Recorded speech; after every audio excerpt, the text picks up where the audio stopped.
राधे राधे दोस्तों, भजनों की माला में आपका स्वागत है। मैं आज आपको वैशाख मास महात्म्य का 22वां अध्याय सुनाने जा रही हूँ। वैशाख मास की पुण्य कारक तिथियाँ और दान धर्म। मैथिल बोले, इस वैशाख की कौन कौन सी तिथियां अत्यंत पुण्य कारक हैं और क्या क्या दान विशेष रूप से उत्तम हैं। संसार में इन्हें किसने प्रख्यात किया है, यह सब बताइए। यह सुन श्रुति देव जी कहने लगे, वैशाख में मेष के सूर्य की 30 तिथियां बड़ी उत्तम हैं, जिनमें दान करने से कोटि गुना फल होता है। एक एक तिथि में स्नान, दान, होम, पूजा आदि करने से तत्काल मुक्ति होती है। कथा सुनने से रोग अथवा दरिद्र से पीड़ित दुख भी दूर हो जाते हैं। इन तिथियों को व्यर्थ व्यतीत करने वाला गौघाती, कृधन, मित्रघाती और आत्मघाती होता है। दरिद्र, धनी, लंगड़े और अंधे मनुष्य, विधवा स्त्री और बालक आदि सभी को यह वैशोक्त धर्म अत्यंत सुखपूर्वक साधन के योग्य है।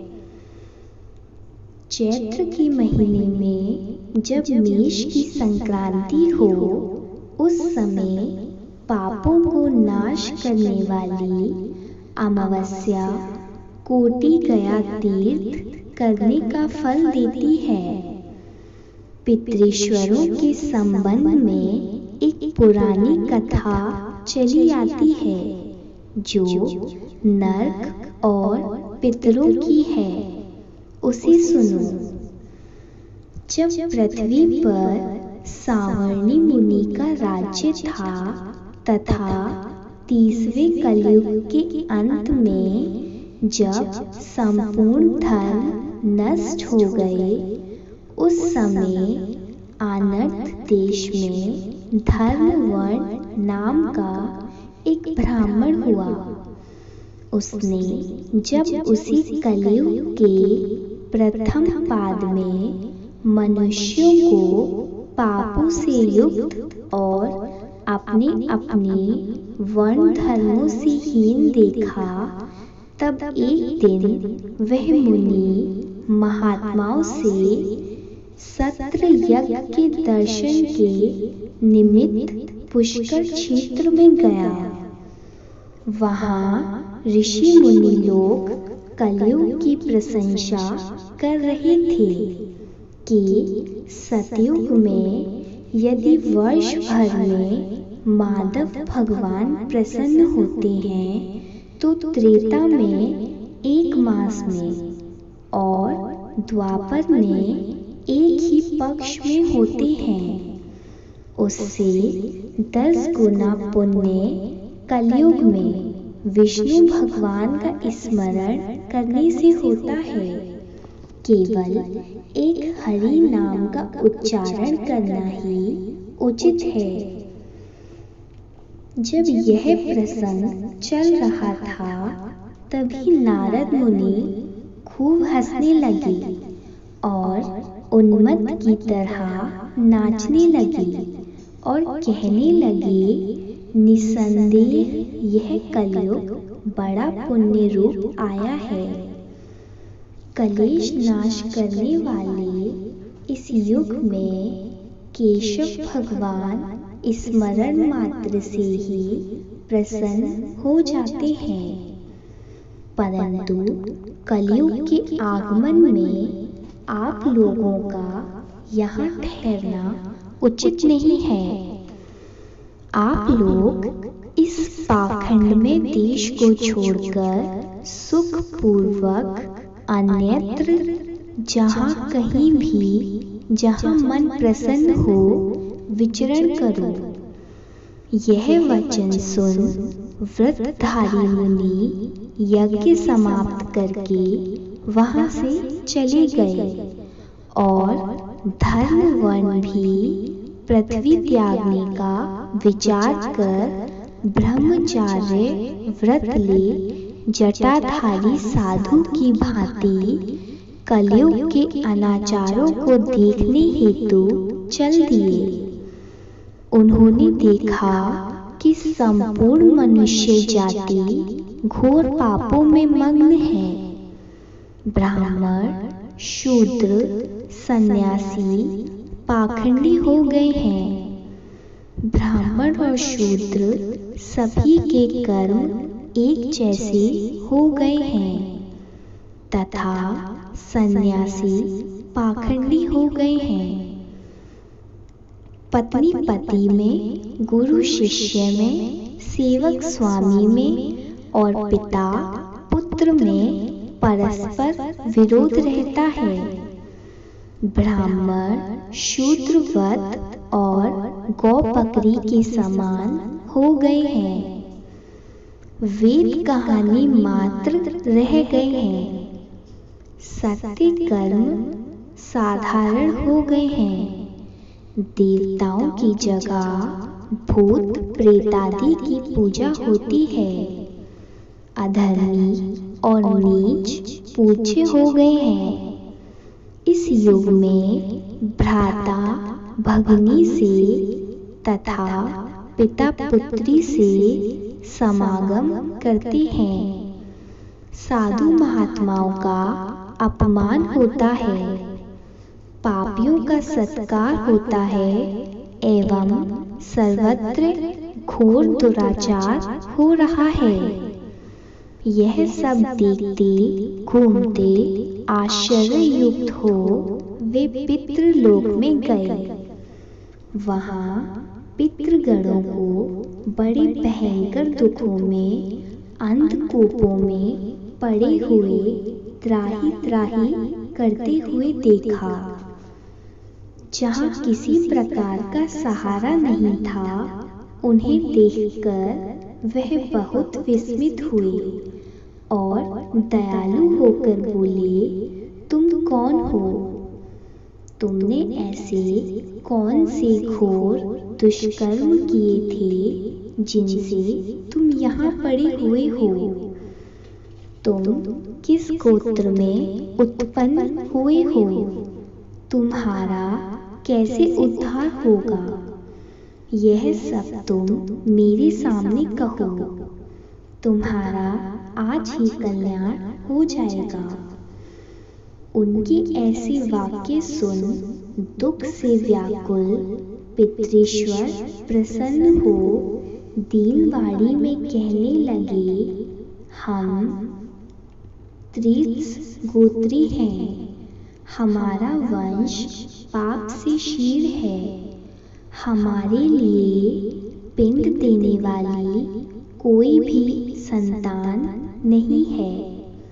इसी से हम दुरात्मा इस अंधकूप में पड़े हुए हैं।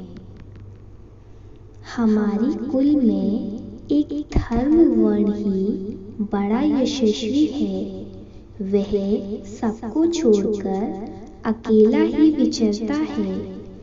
उसने गृहस्थी धारण नहीं की है। वे दूर्वा का तंतु रूप है कि जिससे पकड़कर हम लोग लटक रहे हैं। धर्म वर्ण की आयु क्षीण होने पर हम सब इस अंधात मिस्र दुर्गम कूप में गिर पड़ेंगे। इससे हे तात, तुम पृथ्वी पर जाकर धर्म वर्ण को समझाओ कि तेरे पितृश्वर दुख से पीड़ित केवल तेरे एक टूप के सहारे लटक रहे हैं। तेरे मरने और संतान न होने पर वे और तुम सब अंधता मिस्र कूप में पड़ोगे। इसलिए तुम गृहस्थ धर्म ग्रहण करके संतान वृद्धि करो। जब वह संतान गया में जाएगी, वह शौख्यत धर्म करेगी, विष्णु भक्ति के एकादशी आदि के व्रत करेगी तथा पाप नाशिनी कथा सुनेगी, तो उसकी 100 पीछे की और 100 आगे की पीढ़ियां नरक में जाने से बच जाएंगी और तभी हम सबको भी उद्धर गति प्राप्त होगी। तुम ऐसे सत्य वाक्य सुनाकर धर्म वर्ण को गृहस्थी में प्रवृत्त करो। पितृश्वरों के ऐसे वचन सुनकर अचंभे में पड़ रोता हुआ धर्म वर्ण हाथ जोड़कर नमस्कार करके इस प्रकार बोला, हे महात्माओं, मैं ही तुम्हारा दुराग्रही वंशधर धर्मवर्ण हूँ। मैंने यज्ञ में महात्मा नारद जी के कहे हुए वचन सुने थे। फिर पृथ्वी पर बहुत से पापी मनुष्यों को देख कुंस गति के डर के मारे द्वीपांतरों में विचरता रहा।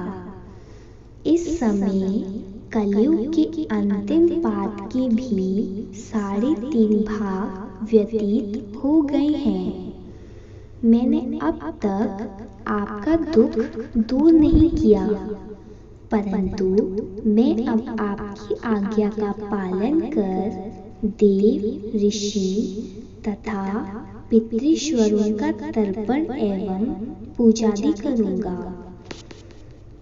आप ऐसा आशीर्वाद दें कि संसारी कर्तव्य करने पर भी मुझे कलयुग की बाधा ना हो। हे राजन, धर्म वर्ण के यह कहने पर पितृश्वर बोले, हे पुत्र, तू गृहस्थ धर्मों में प्रवृत्त हो तथा संतान उत्पन्न करके हमारा उद्धार कर, क्योंकि जिसके घर में तुलसी वृक्ष, शालिग्राम शिला तथा महाभारत आदि ग्रंथ हैं, जहाँ कथा सत्संग होते हैं एवं हरि स्मरण कीर्तन आदि वैशोक्त शुभ कर्म नित्य होते रहते हैं, वहाँ कलयुग बाधा नहीं पहुँचाता है। हे पुत्र, इसलिए तू पापात्मा युग की चिंता मत कर और शीघ्र घर जा। इस माधव मास में सबके उपकार के लिए मेष की संक्रांति को सभी तिथियों में वैशोक्त धर्म का पालन कर, जिसके करोड़ों गुने फल मिलते हैं।